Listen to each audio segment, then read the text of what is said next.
Tonight on Ukraine Today, loud and hot developments. In Russia, a train carrying fuel tank cars exploded after it derailed.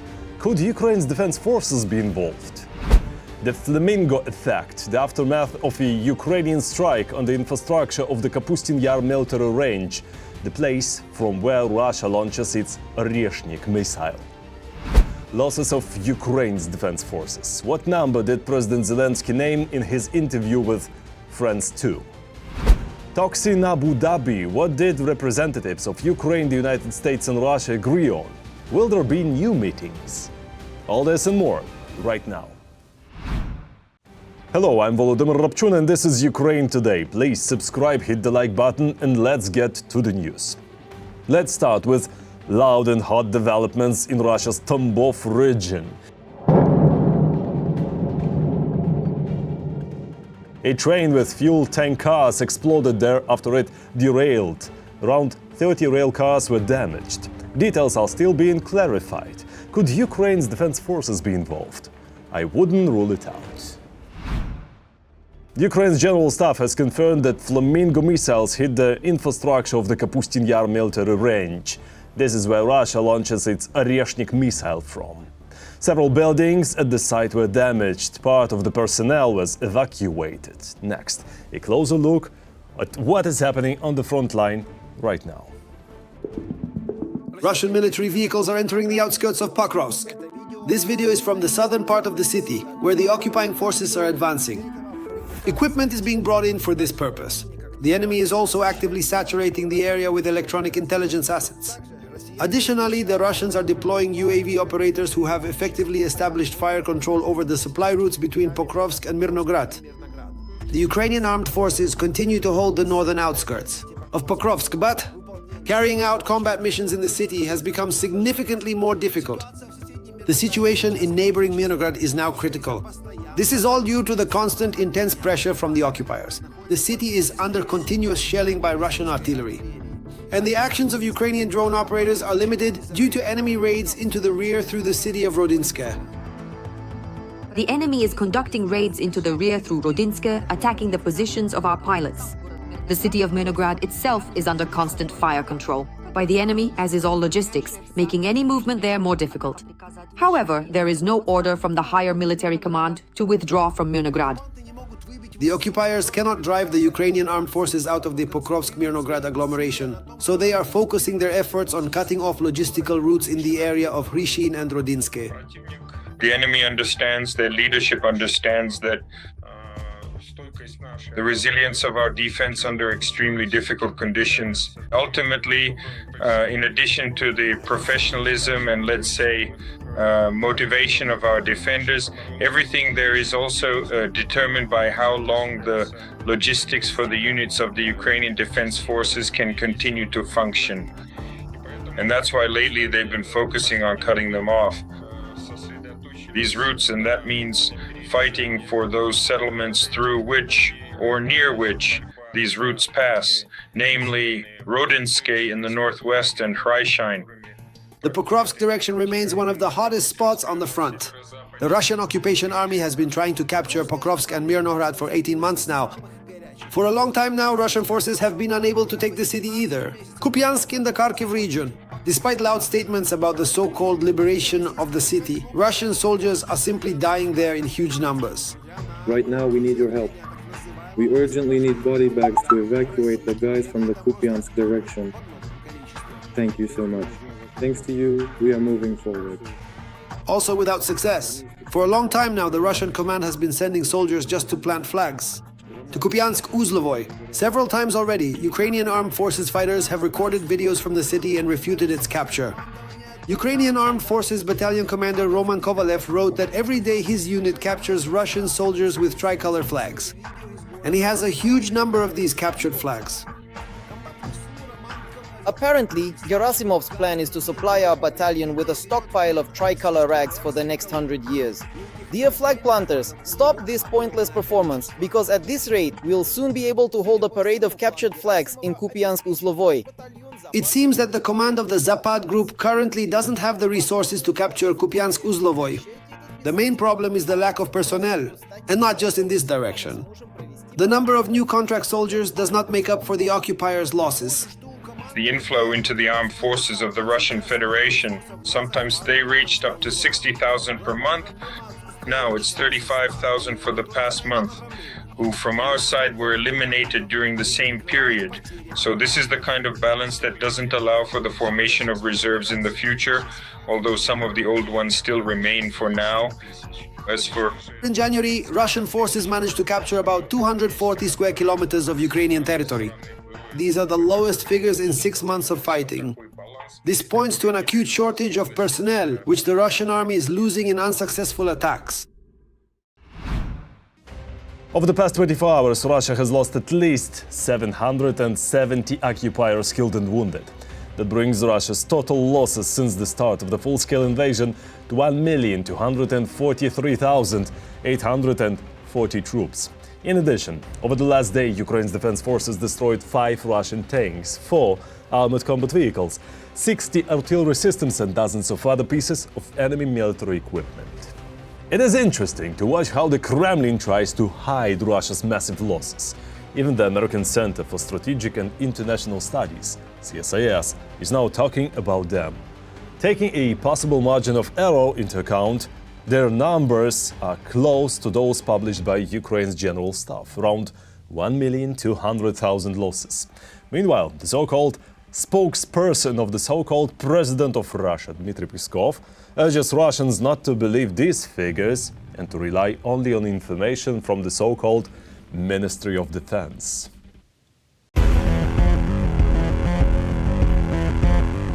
Russians should rely on information from the Ministry of Defense when assessing the losses of the Russian army in Ukraine, said Dmitry Peskov, the press secretary of President Putin. Peskov's statement followed the release of a study by the American Center for Strategic and International Studies, according to which Russia has lost in the war against Ukraine almost 1.2 million people. If you look at the indirect signs, especially when you consider the raw numbers. With new graves appearing in cemeteries and so on, it's clear that the losses are very large and the estimated numbers could very well be accurate. The Russian Ministry of Defense itself has not reported statistics on its losses in the war with Ukraine for a long time.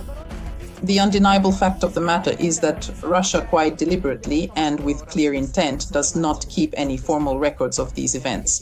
Furthermore, no official statistics are published by the government at all for public review. Therefore, the various numbers we see in reports are really just rough estimates based on external data. But if you take a moment to look at the broader picture provided by demographic statistics, a much clearer and more concerning story begins to emerge regarding the true scale of the situation. In Russia, information has started to be closed off because it is perfectly clear that Russia's losses in this war exceed everything that happened after World War II. The Afghan campaign, the Chechen wars, all the wars that took place in Russia. The losses were less than in this war. Naturally, in order for the population not to think about it, the statistics are being hidden. The Center for Strategic and International Studies notes that the losses amount to 1.2 million. Russian forces have suffered losses greater than any major power in any war since World War II. The analysis identified several key points. First, Russian forces have suffered approximately 1.2 million casualties, killed, wounded, and missing in action. And the number of those killed since February 2022 has reached 325,000. Second, as analysts noted, Russian forces are advancing across the battlefield surprisingly slowly. For example, according to their information in the Pokrovsk direction, Russian forces advanced on average only 70 meters per day. This is much slower than in the most brutal offensive campaign since World War I. It seems to me that overall calculations show that on average they advance only 15 meters per day. The slowdown is happening for a number of reasons. These include economic problems that Russia is facing, as well as issues with manpower, which Russia is also experiencing. And in fact, it's precisely because there are so many problems today. The advance has become not just turtle-like anymore, probably a snail. That's about the speed they're moving at. We should check how far a snail travels in a year. It's probably even more too. The analysts' calculations match the data published by the Ukrainian Ministry of Defense. For example, from February 24, 2022 to February 4, 2026, the occupiers have lost 1,243,070 people as personnel losses. According to analysts' calculations, in 2025 alone, Russian troop losses amounted to approximately 415,000 people, averaging about 35,000 people per month. Ukraine is fighting for freedom. Support independent Ukrainian journalism so we can keep telling the truth about Russia's war. Click the link in the description to become our sponsor. Now's the time to subscribe, like this video and share it so more people can see it. Thank you, and glory to Ukraine. It would take Russia at least 2 years to capture Donbass, and they simply would not last that long. This was stated by President of Ukraine Volodymyr Zelenskyy in an interview with France 2. According to him, Russia would have to pay the price of another 800,000 bodies to conquer eastern Ukraine. The president also spoke about the losses of Ukraine's defense forces. He said that 55,000 Ukrainian soldiers have been killed in the war. Zelenskyy also stressed that there is a large number of people whom Ukraine considers missing in action. Last night, Russian forces attacked Kiev, the Dnipro region and the Sumy region with drones. In the capital, 2 women were injured. Windows were shattered in several residential buildings. Building facades and cars were damaged. In the Sumy region, Russians hit railway infrastructure. A station dispatcher was injured. A so-called rail car of resilience. Railway buildings, a locomotive, rail tracks and energy infrastructure were damaged. In the city of Sumy, apartment buildings and cars were also hit. In the Dnipro region, Russians struck an administrative building, private homes and an educational institution. Earlier, the occupiers shelled a market in Drushkivka in the Donetsk region using cluster munitions. They killed 7 people and wounded 15 more. And that was not all. Russia also dropped 2 aerial bombs on a city. While some destroy and kill, others save lives and help. In Sweden, more than 400,000 euros were raised to support Ukraine's energy sector in just the first 5 minutes of a live broadcast on SVT. According to the organizers, they have never seen donations coming at such a pace. Ukraine's partners have delivered energy equipment with a total capacity of more than 145 megawatts. This includes generators, boilers and cogeneration units from Italy, Germany, Poland, France, Azerbaijan and other friends of Ukraine. Detailed and productive. This is how US Special Envoy Steve Witkov described the Trilateral talks in Abu Dhabi. According to him, Ukraine and Russia, with the participation of the United States, agreed on a POVs exchange. And yes, the exchange has already taken place. We will return to this topic very soon. Discussions on a peace plan, Witkov said, will continue in the coming weeks. Politico writes that these talks could create real conditions for ending the war in the foreseeable future. But is that really the case?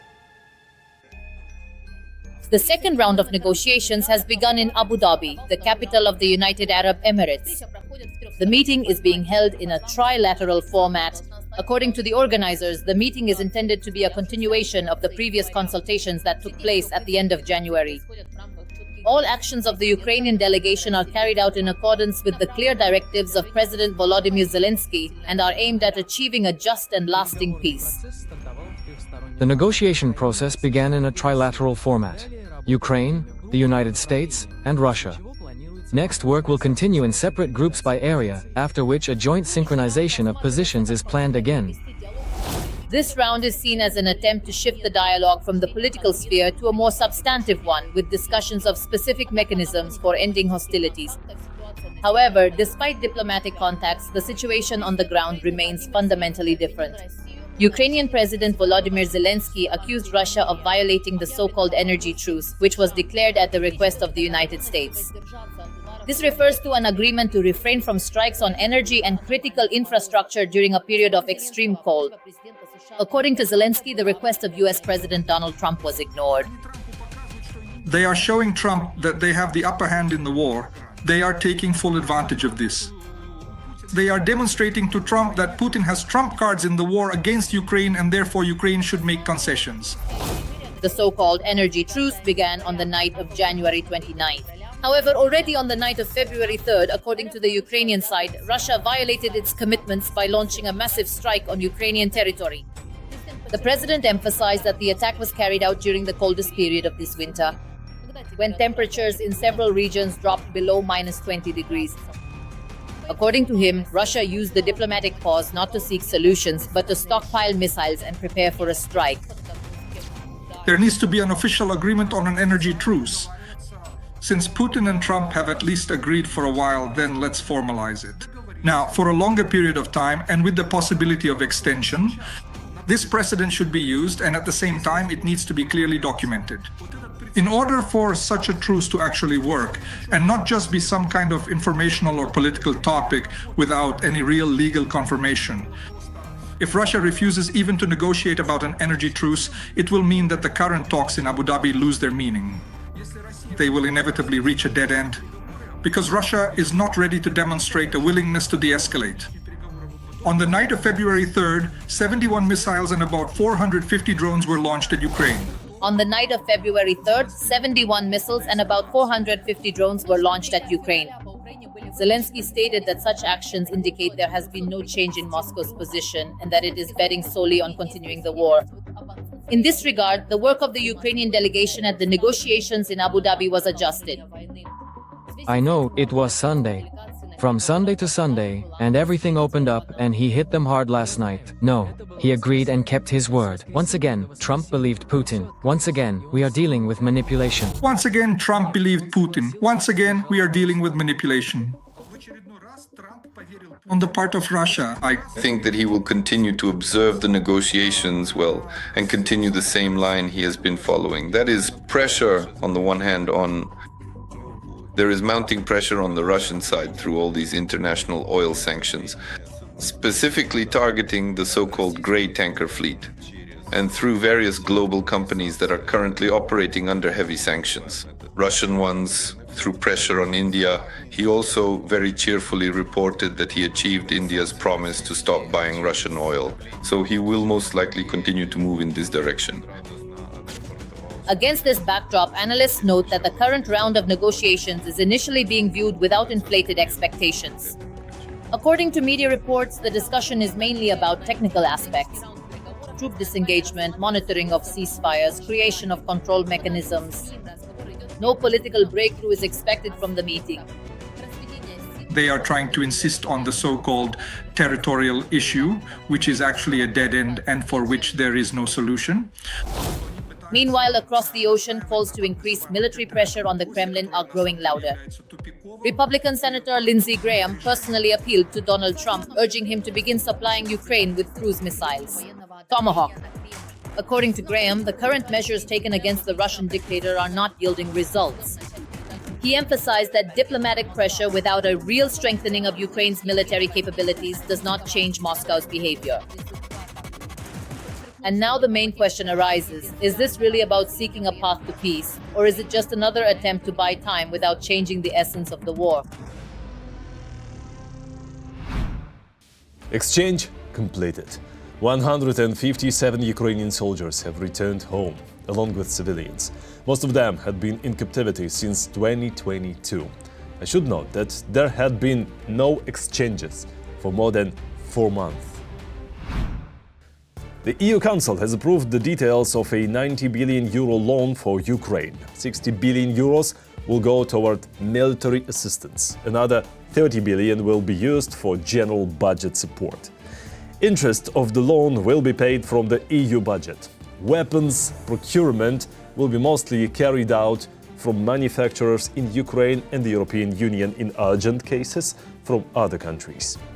24 of 27 EU member states are participating in the loan. Slovakia, Hungary and the Czech Republic have opted out.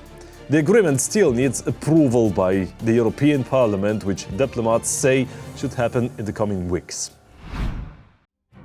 And finally, a strike on the source of funding for Russia's war. A decision is coming into force for the European Union to completely stop importing Russian gas by 2027. At the same time, the transit of Russian oil through Ukraine has plummeted. All the details in the report.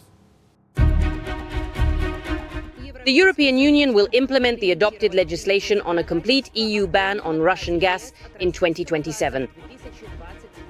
This will happen despite Hungary's lawsuit to the EU court demanding its annulment. This was stated by the chief spokesperson of the European Commission, Paula Pinho, in response to a question from a European Pravda correspondent. In the meantime, we will be applying the legislation of the Repower EU regulation. It is important to keep this in mind. European Commission spokesperson Paula Pinho. Meanwhile, the European Commission spokesperson for energy issues, Anna-Kaisa Itkonen, clarified that the European Commission is currently awaiting instructions from the EU court regarding the next steps related to Hungary's lawsuit and its demand to annul the Repower EU regulation. According to her, the European Commission will defend its position in court. In all cases involving the Court of the European Union, the proceedings are led by them, so it is up to them now to determine what the next steps will be, what the schedule will look like, and how they will decide to move the case forward. We expect to receive instructions and the next steps from the court and will act accordingly. Anna-Kaisa Itkonen, spokesperson for the European Commission on Energy Issues. On the eve of the 4th anniversary of Russia's full-scale invasion of Ukraine, Russia's economic difficulties are becoming increasingly apparent. The Financial Times reports that in 2025, Russia's revenues from the sale of energy resources have dropped by about 20% compared to 2024. An additional blow to Moscow was dealt by the situation on the oil market, particularly the strikes against Russia's shadow fleet. The shadow fleet, which had long been a mainstay for the Kremlin, is ceasing to be reliable. And this is gradually being realized by everyone who deals with it.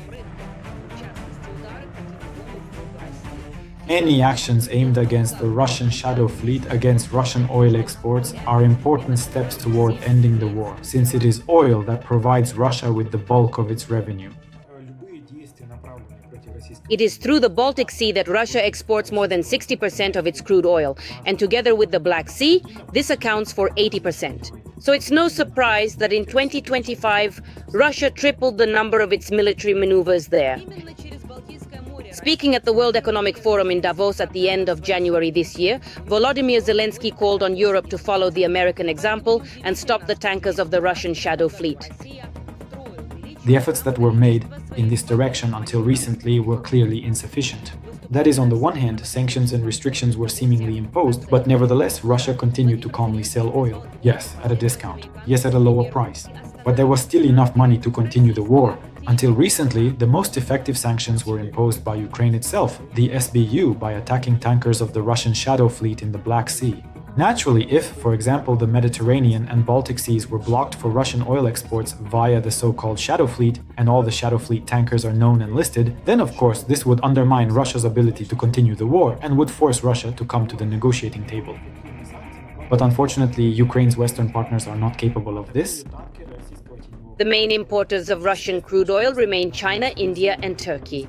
According to research data as of the end of December 2025, the volume of Russian oil supplied to India fell by 29% compared to the previous month. Indian oil refineries have started buying more oil from Middle Eastern, African, and South American countries.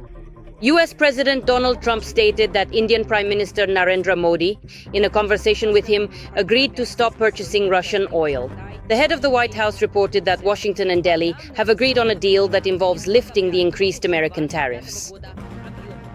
It was an honor to speak with Indian Prime Minister Modi. We talked about many things, including trade and ending the war between Russia and Ukraine. He agreed to stop buying Russian oil and to purchase much more from the United States and potentially from Venezuela. This will help end the war in Ukraine, which is ongoing right now with thousands of people dying every week.